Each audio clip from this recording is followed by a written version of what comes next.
Good evening. Good evening. Buenas tardes. Buenas noches. My name is Hector Humara. I am originally from Chile. So my native language is Spanish. I've been living in the United States for the last 35 years. It is a pleasure to share some of my work with you.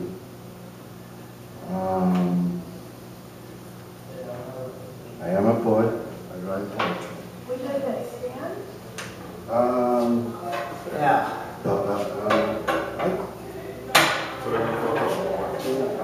Flatten it out. I don't want to see your handshake the whole time because you're so nervous. Really? Yeah, I haven't been.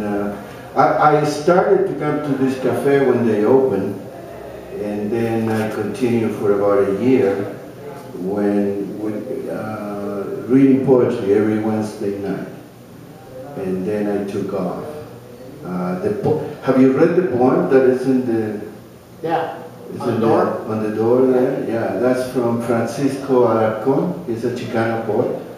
He teaches in the University of California at Davis. And is a very good friend of mine. You taught him everything he knows, right? Huh? You taught him everything he knows. No, he invited me a couple of times to go over there and read, and we brought him over here. And he was impressed because without even knowing anybody, that the name of the cafe comes from one of his poems. The poem is on the main doors over there. You haven't seen it? Thank you. Okay, so what else? What else should I say? I don't know. Thank you to all of you for being here tonight for poetry.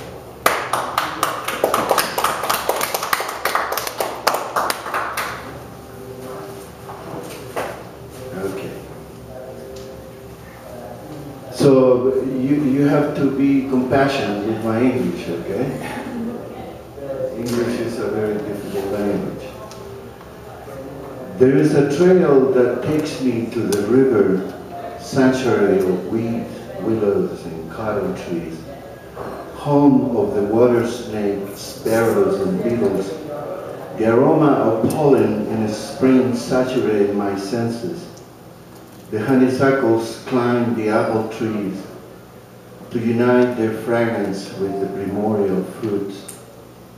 There is a trail by the river, a paradise of sand, rocks, and silence, a path where my remembrance are made of poppies and peppermint. And my spirit unites with nature to encounter the treasures of my infancy, a frog, a green pebble, a cactus fruit, where I wait for the one I was, and I think about the one I am. The powerful current of the river takes with it everything. It passes indifference to any creature, bush, or tree. It goes to be united with the ocean, to become a different entity, to transform into the salty womb of the coral reef. The trail that takes me to the river is a labyrinth into my child's dreams. There, time and space are one. The length, width, and height melt under the sun heat.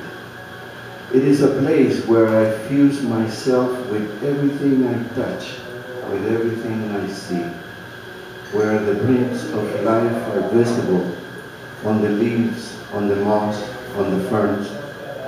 And although there is no pillar of cloud, I experience what others cannot see. There is a magic tunnel of wild mushrooms where I learn to leave the uncertainties of life, where I created from mud and water sentences and sow the words to become honeybees. A canto to the delicate pistils of life and to the fertile stamens of my desires. In this alpha and omega of soil and air, I became one with the insects. I climbed the tree with the reptiles. My thoughts, words, and actions elevated into the infinite firmament became an offering to the Milky Way. Nothing material is left from that trail today. The bricks and mortar have conquered the place. Factories, roads, and telephone poles, empty bottles, paper, grocery stores, and endless sounds of engine have replaced the trail. The will of man changed everything. There is a place by the river that today it only exists inside myself.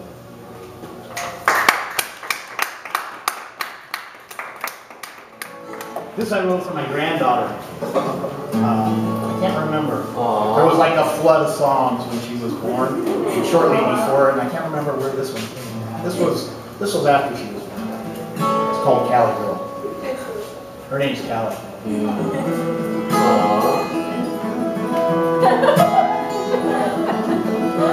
Cali girl, who you gonna be?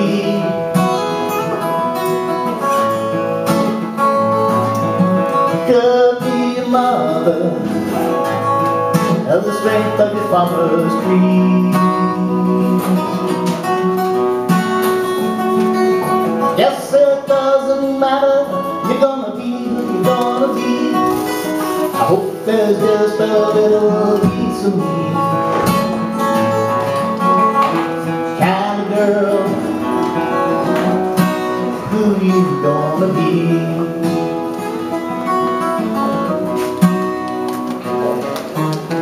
Cali girl, how's it gonna be?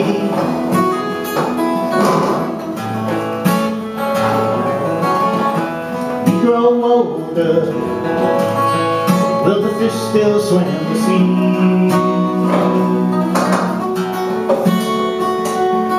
I can't help but worry about the world we're leaving you. I guess it all depends on what comes next. Cali girl, how's it gonna be?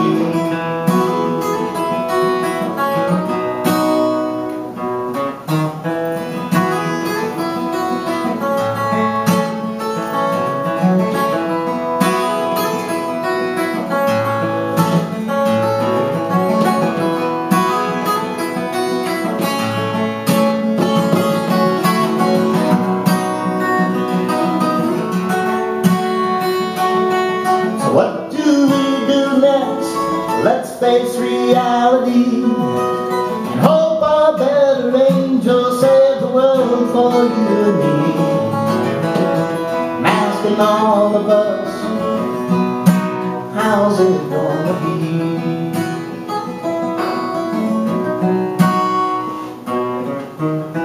Cali girl, what you gonna be?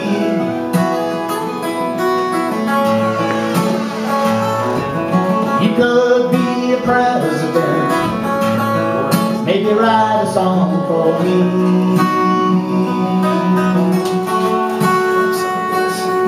Whatever you perceive, that's what you're gonna be. I hope it makes you happy, let's agree. Cali girl, what you gonna be?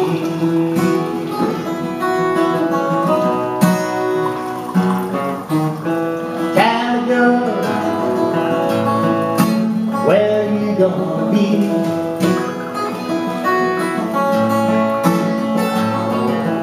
You could stay in Utah, go to Nashville, Tennessee. Wherever you'll be going, I'll be within your heart. I'll stay with you until your traveling's done.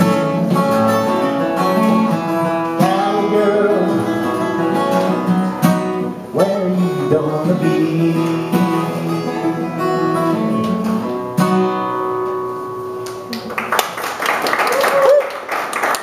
Thank you.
And when the guy died, they were so scared of him, both sides were, that they cut him up into 7 different parts and buried them secretly. Nobody knew where all 7 ribs were. It was that powerful. And this song reminds me of a place where I used to live. It's called Grandfather's Hands. When Grandpa's worried. He's picky. On the hallowed plain, he told the sky when to make it rain. He told the lightning when to turn the night into day. And he'd make the cloud ships form, then he'd escape into the storm. Then he'd appear, striking fear into every soldier's heart.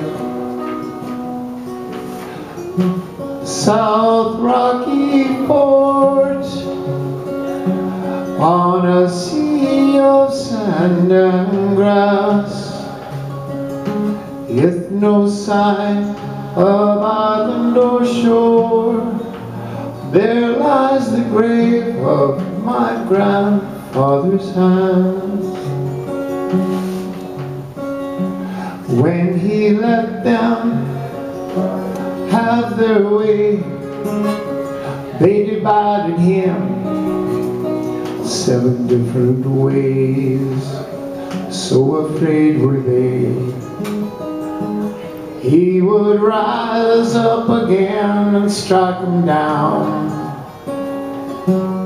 He would rise up again and strike them down. 7 soldiers acting alone. 7 graves, whereabouts unknown. And 1 lone soldier came to bury his hands upon the grassland.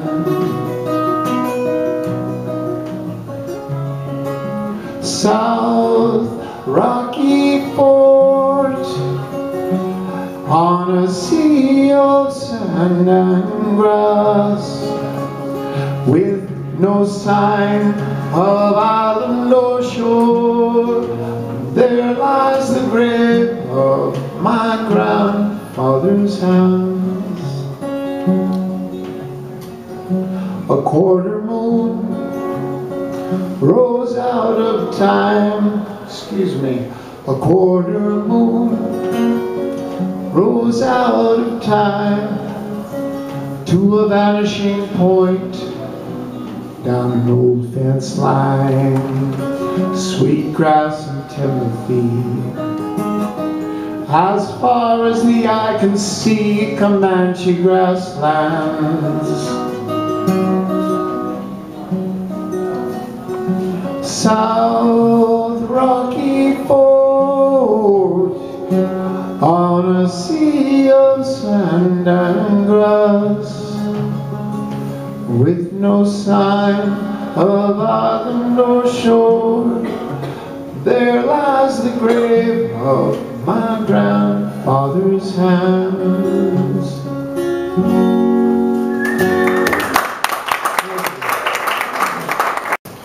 So this song is called Rocks in the Box by the Decemberists.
You can stop. Yeah, you can hit the stop button. Okay, cool. That was amazing. Thank you.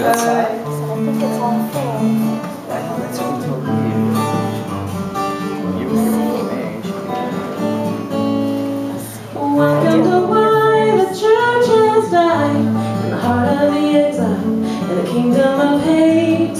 Who owns the land and keeps the commands? Mary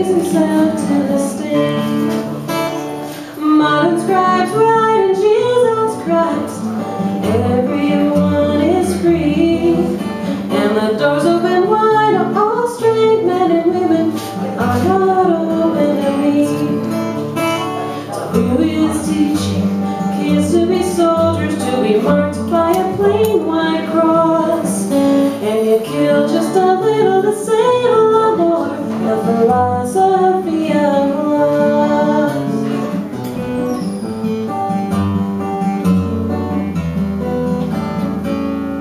Now there are a few who would be true out of love, but love is hard.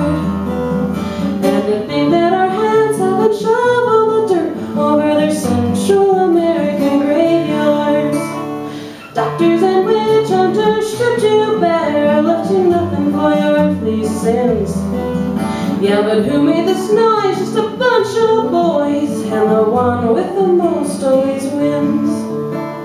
So who is teaching kids to be gamblers? And life is a coin toss.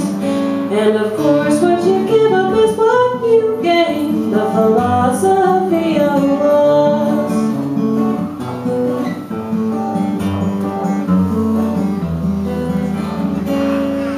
Now whatever has happened to anyone else, it's happened to you and to me. By the end of my youth was the possible truth, and it all happens randomly. So who is teaching kids to be leaders? And the way that it is meant to be, the philosophy of loss.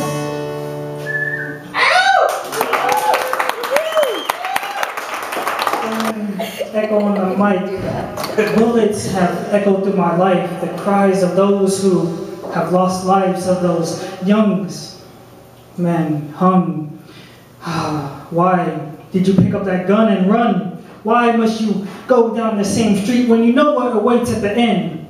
You know there's nothing but pain. You know that you will cause more pain. Why must you slain? I know it's hard for you to get a job. People judge you by how or what you have done, or how you look. Yeah, it's hard looking like a crook when people judge you by the book and don't even read the cover. Man, my mother, she's been judged so much. She has seen so much, and I have only seen little. For all this that is so little, people say I look little. I am big. Bigger than you think, but not big enough to think on my own to have you thinking on your own. But I just think that if I was to make someone blink within the eye that they blink, that time that they blink, so many lives has been taken and forsaken. My heart is forsaken. I'm taking all this for granted. Damn it. Why is this? Why is this so hard? Why am I so nervous? Why am I shaken? Why do you shake when the gun is pointed at your face? Why do you shake when someone asks you for the money? Why do you shake when you get on stage? Why do I take my time walking down the street, counting the beats of my steps as they go? And I go further than I have gone before, just because I want to walk on. And I walk on further, but not far enough for you to see, for you to be as free as me. I'm not as free as the birds in the trees. I'm not as free as the tree when it drops its leaves down to the ground. I am the ground. I hear you when you fall. I catch you, but you don't know I'm there. You just think I'm there just to be there. You think I'm there just for you to walk on. So walk on. Walk hard. I don't really care. Just do what you need to. Be fair to those who really care for you. I adore you. I adore you more than you know. Even if I don't know you, I'll be there for you. Like the shadow in the night that follows you. It's your own shadow. Don't be afraid. Don't run back into that cave. I know you spent a lot of time meditating, thinking, what is the next move? The government plans their next move to invade. But me, I just want to evade violence. All my life I evaded violence because I was afraid to hurt them. I have been in so many fights, you can see the scars, but these are not scars of fighting. These are scars of protection. I was protecting, trying to break up a fight. but I don't even remember that night. That's just what they tell me. There's one thing that I want to tell you is to forget the troubles because they're not real. Just because they're on TV does not make them real. Just because you feel the heart and the minds and you see the blood all the time, just because you see war does not mean it's real. Why do we believe that it's real? Why do we have to kill? It is not what we need to do. What we need to do is just be lazy, really. Like, peace is not something that you work for. Peace is not something that you attain by doing good things. Peace is just, really just being lazy. Like, I achieved peace when, actually, I got peace, like, how do I say this? My brother came to me and said, yo, these guys are dogging on me. Let's go over there and beat them up. I'm like, no, I'm good. Like, you know, I got a bum leg and I can't really run fast and there's like 5 of them. And he's like, no, I got the gun. I was like, well, I gotta run. It's just one of those days, you know, but it's just one of those days, you know, that peace is something that you just attain by sleeping, by doing nothing. If there was someone to run up on me and punch me, and if I really want peace, I would just walk away.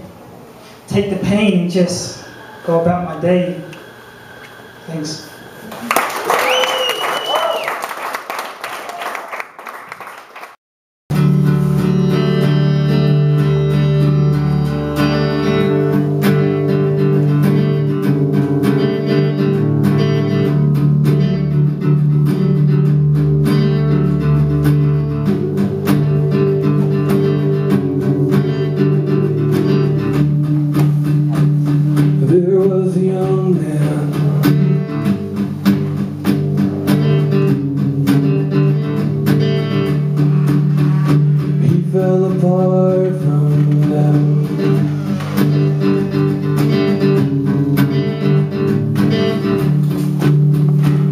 Felt the sting of their tongues. Still every day he's on, just like when he was young.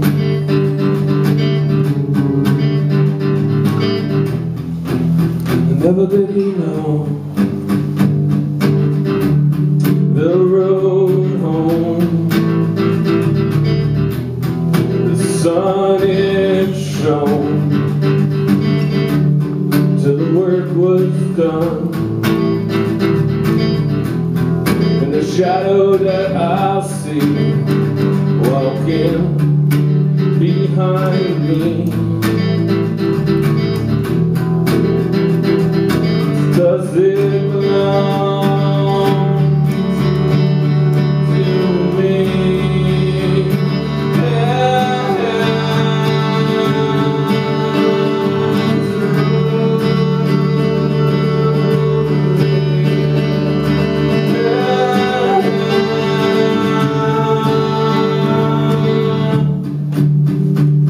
It helps to have, Lord, doesn't it?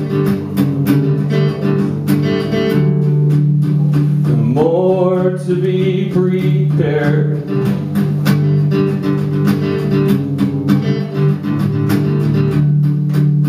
If you can, don't go alone.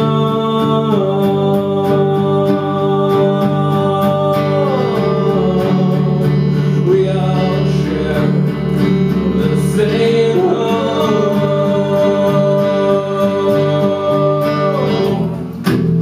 Never will they know the road home. The sun is shone, happy day was gone, in the shadow of a tree you passed right beside me. Won't you please stay?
the road home.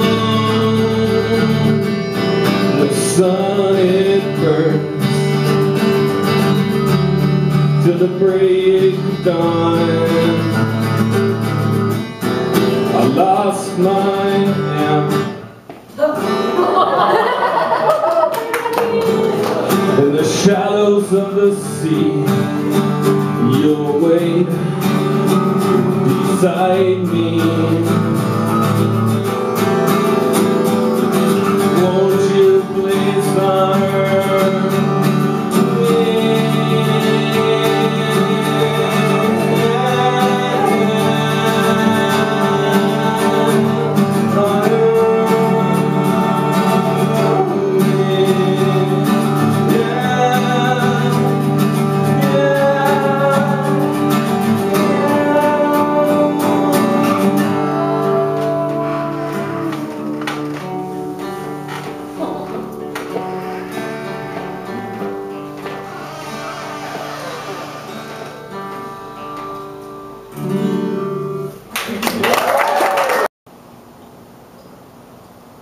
Alright, so this is, can you hear me? Tilt the mic up, speaking to him. Hello? There we go. So this is a little mini story I wrote the other night, and it's called The Land in the Sky. I found myself on a small pebbled path. Fresh fruit was growing along the edges. I looked around the land I was on. There were a few trees, mostly spread around. Small but still beautiful. Crickets were chirping softly in the background. Everything was fresh and crisp, clearer than I had ever seen before. The light peppered sky caught my attention. I looked across the spanning horizon as it went on forever. I followed the stars as they faded into the pale moonlight. I've never seen the moon look so big. I took a deep breath and closed my eyes. I felt the moonlight fall across my face. Bliss. When I opened my eyes, I was startled to see a wooden rope ladder hanging in front of me. I looked on either side, turning slightly more to the right to see behind myself, before looking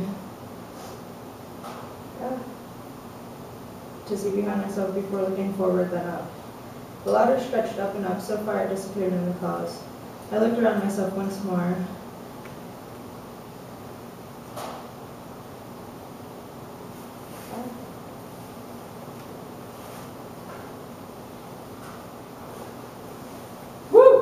Okay. I looked around myself once more. Then I gave it a firm tug. It seemed to be firmly attached. To what? I did not know. Up I go, I thought as I grabbed the rung and hoisted myself up. I started to climb, preparing myself for a climb that I thought would take an eternity. I was once again surprised as I saw what were large roots sticking out of dirt. I paused for a moment confused because it nearly felt to take me only a short 5 minutes to reach the bottom of this landmass. I could have sworn I didn't see anything like this when I looked up the ladder. Curious, very curious. I pulled myself out of thought and continued climbing. After another 5 minutes, I pulled myself up and rolled over onto the softest, greenest grass I could have ever imagined laying on. Bliss. Suddenly I start to laugh. I start to laugh so hard. I am so happy right now in this moment that tears stream from the corners of my eyes, and I am still laughing. I suddenly stop laughing and sit up and look around as if someone called my name. Suddenly my eyes fall across the biggest, oldest, most beautiful tree I've ever seen. Its branches reached out over more than half the floating land. It went so high I could barely see the top, for there were clouds gathered around it. I suddenly smelled sap. It was so sweet. I went over to the beautiful giant and put my hand against its rough bark. I instantly felt a connection. I closed my eyes and leaned my forehead against the tree for a moment, then I turned around and pressed my back against it. Bliss. I stepped away from the tree after taking a few deep breaths. I wondered what the sky looked like up here. I walked for a while to get out from under the massive branches. Finally I got to where I could see the full expanse of the light-peppered sky. As I was looking out at the always expanding universe, I was amazed that the sky seemed to look the same no matter where you were. Suddenly I felt something in my pocket that wasn't there before. I looked down to see part of a gold chain sticking out. I reached in my pocket and grabbed out what appeared to be some sort of golden woven net. I looked at the net in my hand and then looked out towards the sky. I closed my eyes and imagined and dreamt. Then I threw the golden net up as far as I could, the chain infinitely coming out of my pocket, and it brought me back exactly what I had wanted.